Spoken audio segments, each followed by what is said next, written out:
Audio Jungle. Audio Jungle.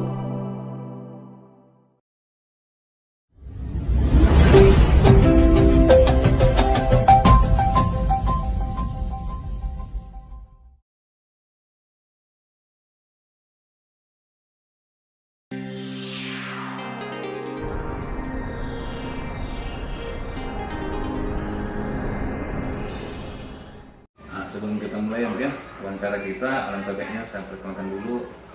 Nama saya Puan Panggabean, calon guru penggerak angkatan 7 Sumatera Utara dari Kabupaten Samosir.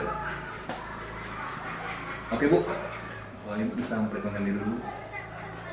Ya, terima kasih kepada Bapak Panggabean, calon guru penggerak. Nama saya adalah Rostiana Tambah, Kepala Sekolah SD 1 Tekuk Limbong. Apapun pertanyaan Bapak, saya akan sedia menjawab sedaya mampu saya. Baiklah.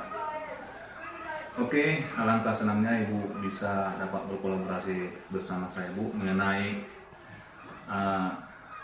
Ibu seorang pemimpin yang mengambil keputusan, di mana keputusan itu ada yang namanya dilema etika ataupun rujukan moral. Di mana dilema etika ini Bu, Ibu mengambil keputusan di mana ada kasus ini sama-sama benar. Kalau rujukan moral ini adalah ada yang salah, ada yang benar gitu. Jadi yang mau saya tanyakan kepada Ibu, dalam kepemimpinan Ibu mungkin Ibu ada kasus di sekolah Ibu, ada masalah-masalah yang harus Ibu putuskan sendiri atau bersama dengan teman pintar Ibu.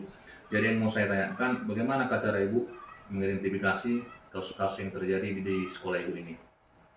Baik, terima kasih Pak. Kasus-kasus yang ada di sekolah ini, saya lebih dulu mencari yaitu permasalahan yang menjadi kasus itu.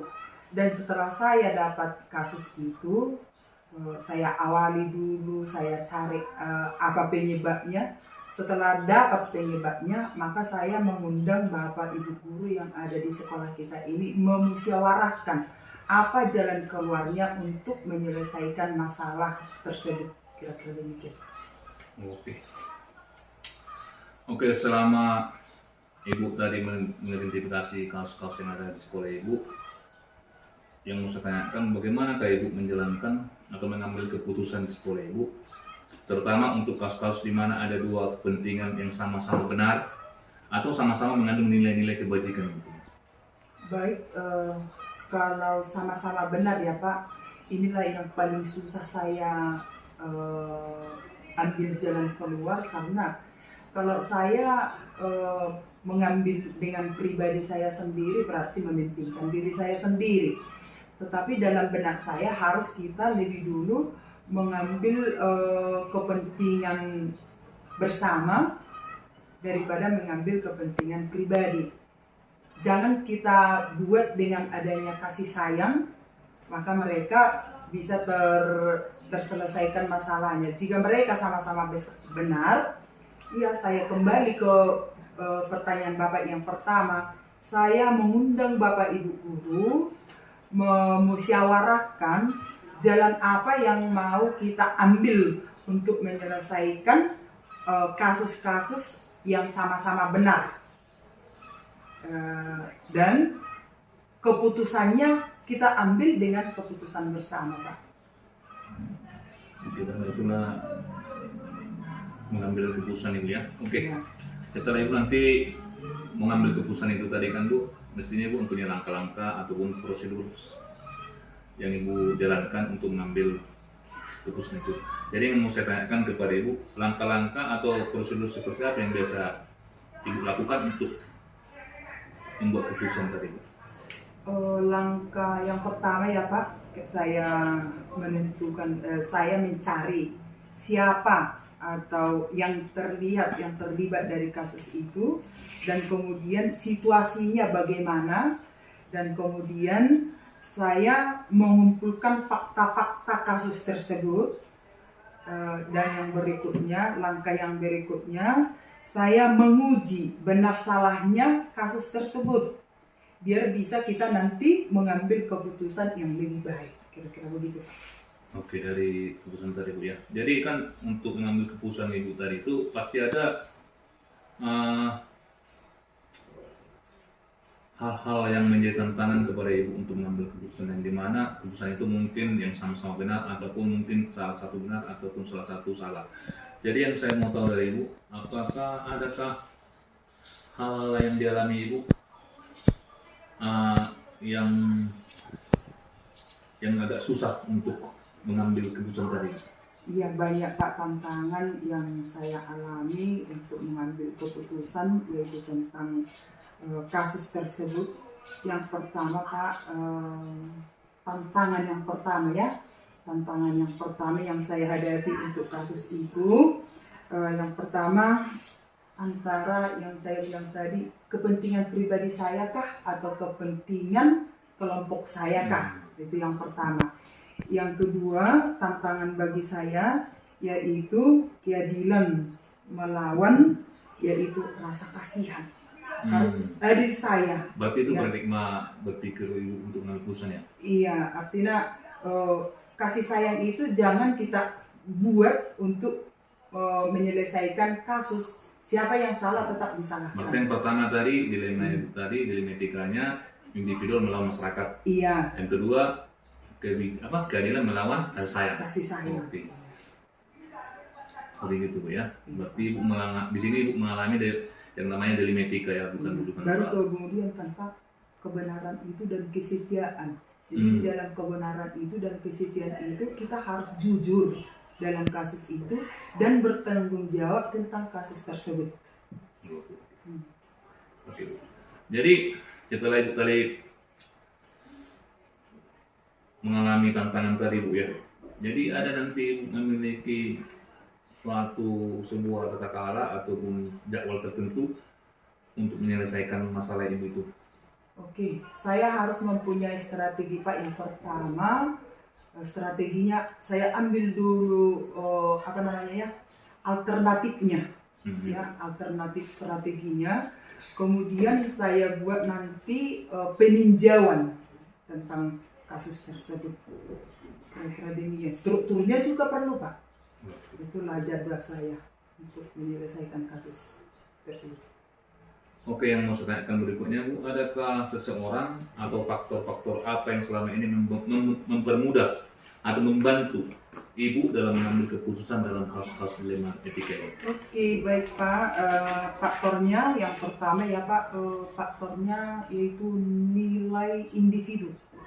Ya, nilai individu itu bisa memicu kepada faktor-faktor yang kita hadapi di dalam mengambil keputusan. Yang tujuannya faktor itu satu tadi nilai individu, kemudian kepribadian yang cenderung untuk kasus tersebut, dan berikutnya yang ketiga yaitu tentang situasi dan kondisinya Pak.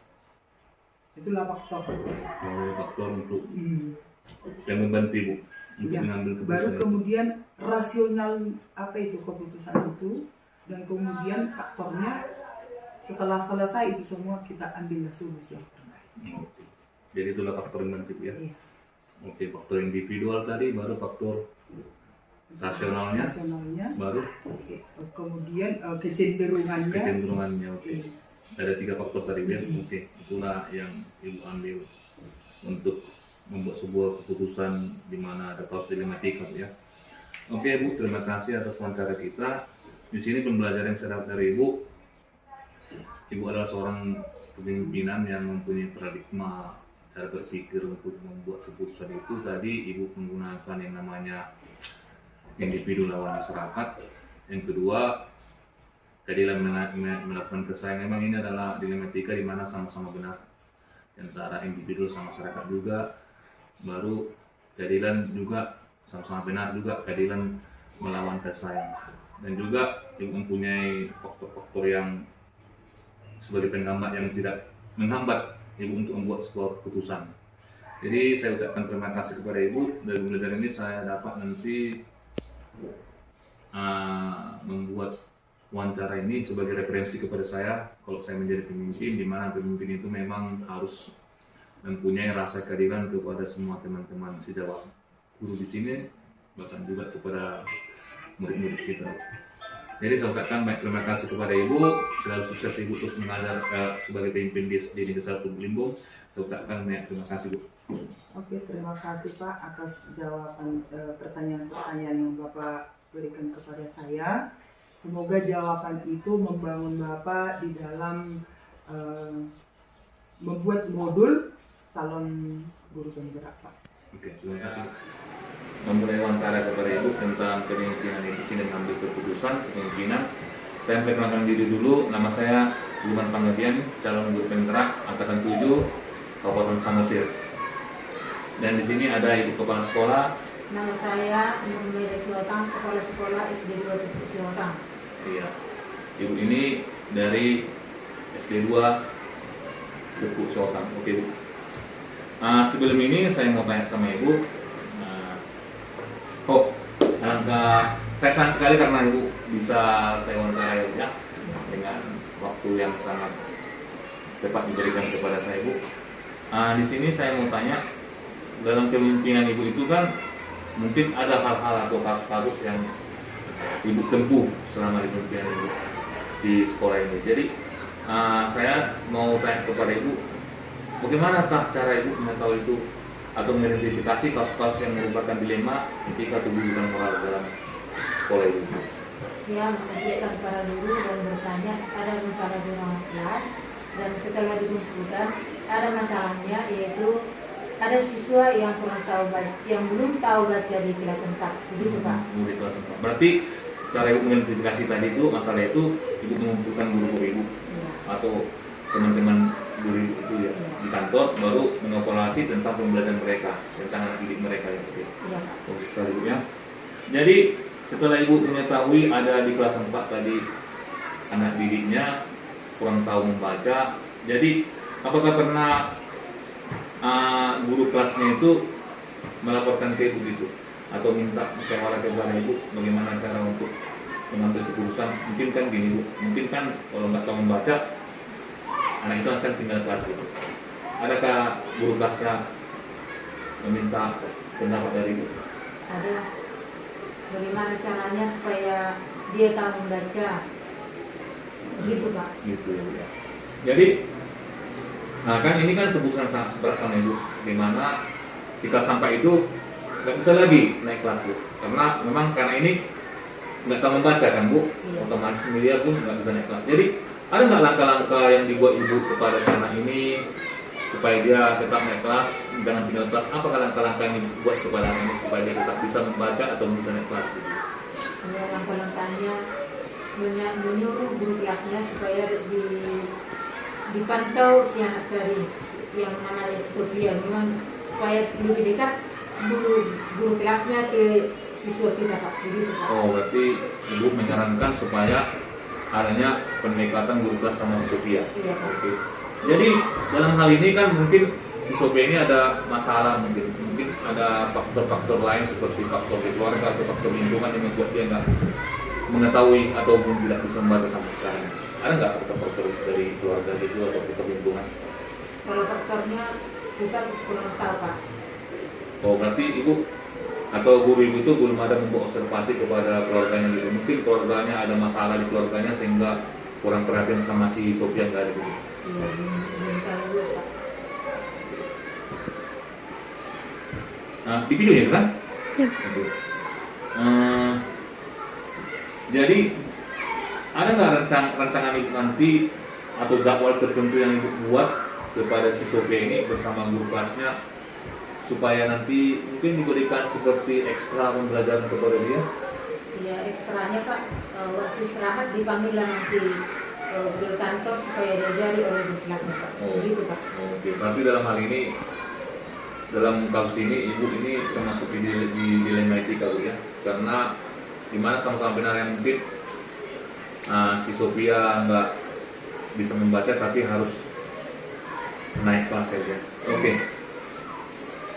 Dari kasus ini saya lihat Ibu sudah mempunyai komunikasi kepada guru kelasnya dengan baik, sudah mengumpulkan teman-teman guru di sini atau dewan guru untuk mengambil sebuah kesimpulan atau keputusan bersama. Jadi sini Ibu juga sudah ya sudah termasuk baik lah ya, karena mengumpulkan guru-guru, bermusyawarah kepada guru-guru mengenai tentang anak didik mereka di kelas. Oke, sampai di sini wawancara kita Bu. Saya ucapkan terima kasih kepada Ibu. Lain kali nanti saya bisa lagi kembali ke sini Bu untuk membuatkan atau mengambil tentang keputusan Ibu sebagai pemimpin, karena keputusan-keputusan ini dari Bu ini bisa menjadi referensi bagi saya Bu nanti sebagai pemimpin di masa depan nanti. Terima kasih Pak. Ya, terima kasih sama-sama Bu ya. Wawancari Bapak, Bapak Bapak. Terlebih dahulu saya perkenalkan diri, nama saya Firman Panggalian. Saya CPT Angkatan 7 Provinsi Sumatera Utara, Kabupaten Samosir. Dan Bapak ini Bapak Kepala Sekolah dari SD Negeri 3 Sosok Dolok, Kabupaten Samosir, Kecamatan Harian. Jadi di sini saya akan coba untuk mewawancara Bapak ini untuk mengambil keputusan. Jadi saya akan memulainya. Selamat pagi Pak. Selamat pagi Bapak. Oke. Jadi Bapak selama memimpin di sekolah ini mungkin Bapak mempunyai banyak kasus, ya Pak ya. Jadi saya sini mau menanyakan kepada Bapak. Di antara kasus-kasus itu Bapak mungkin tahu cara untuk mengidentifikasi kasus-kasus yang merupakan golongan di mana itu yang namanya genetika ataupun di mana rujukan moral. Jadi yang saya ingin tahu Bapak ini, bagaimana cara Bapak untuk mengidentifikasi kasus-kasus yang ada di sekolah Bapak? Terima kasih kepada Bapak Pengadilan caranya untuk mengatasi masalah yang ada di SD 3 Sosor Dolo yang saya hadapi selama saya memimpin di SD 3 ini.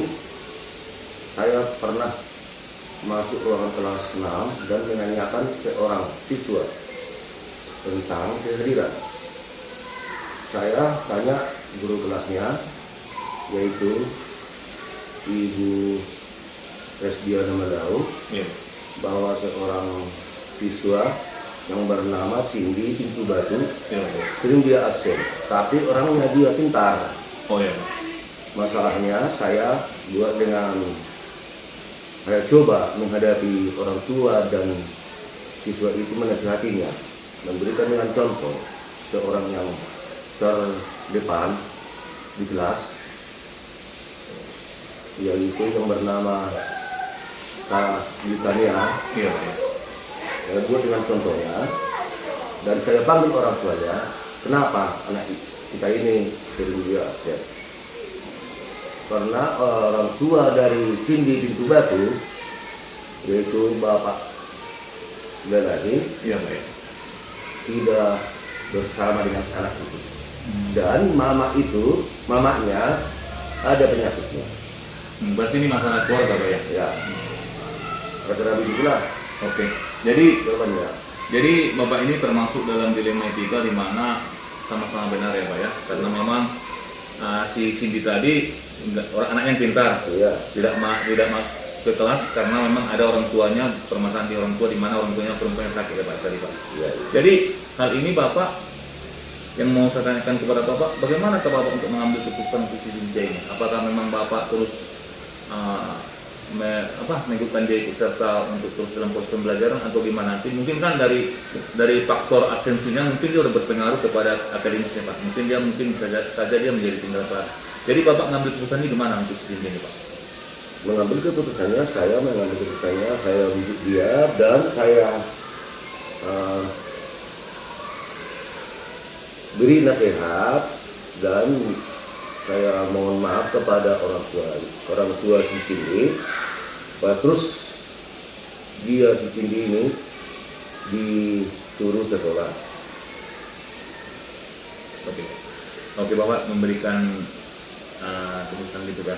Jadi langkah-langkah yang harus Bapak berikan kepada Cindy ataupun kepada orang tua ataupun kepada guru kelasnya apa Pak? Langkah-langkah untuk